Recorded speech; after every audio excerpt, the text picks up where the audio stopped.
English बोलने के लिए ग्रामर की जरूरत है? बिल्कुल नहीं।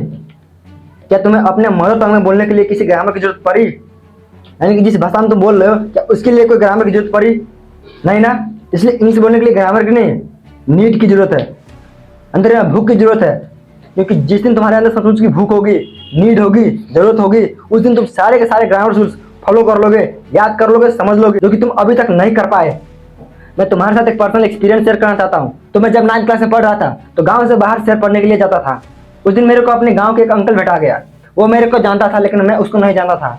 उसने पूछा क्या तुम मेरे को जानता है? तो मैं बोला अंकल नहीं जानते आपको। तो बोला तुम फलाने के बेटे हो।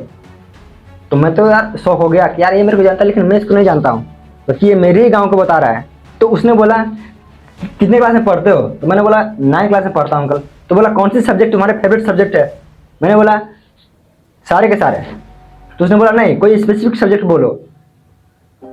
तो मैंने बोला इंग्लिश और मैथ। तो उसने मेरे को एक एक सवाल पूछा। उसने मैथ में एक क्वेश्चन किया जिसका आंसर मैंने बहुत तरीके से दिया, और फिर उसके बाद उसने इंग्लिश में सवाल किया, एक सेंटेंस बोला और उसने बोला ये कौन सी सेंटेंस है, कौन सी टेंस की सेंटेंस है, पास्ट है, फ्यूचर है, प्रेजेंट है, कौन सी टेंस है ये? तो मैंने उसका आंसर दिया। उसने बोला ये गलत है। मैं पूरा हिल गया, पसीना पसीना हो गया, अंदर से डर गया, बहुत बेइज्जती महसूस हुआ मेरे को।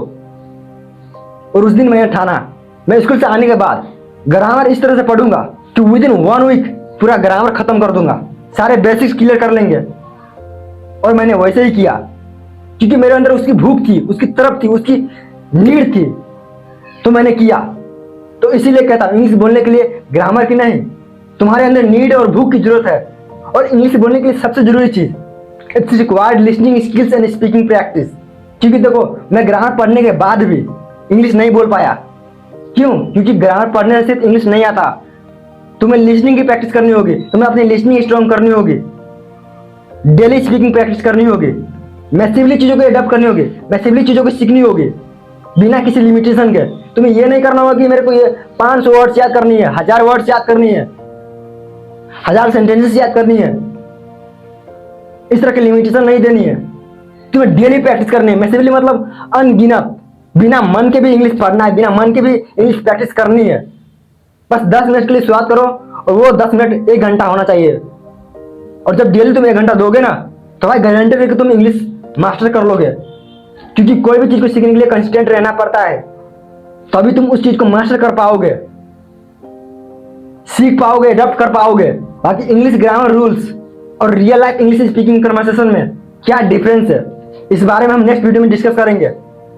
फिलहाल ये वीडियो कैसा लगा इसे लाइक करो, शेयर करो, और चैनल पर नए हो तो चैनल को सब्सक्राइब करो, और एक प्यारा सा कमेंट करके इस चैनल को सपोर्ट दिखाओ। क्योंकि ये एक नया चैनल है, जितना ज्यादा तुम सपोर्ट दिखाओगे उतना ज्यादा ये चैनल और आगे जाएगी, और इससे हमें मोटिवेशन मिलेगी और ज्यादा वीडियो बनाने की, तुम लोगों की हेल्प करने की।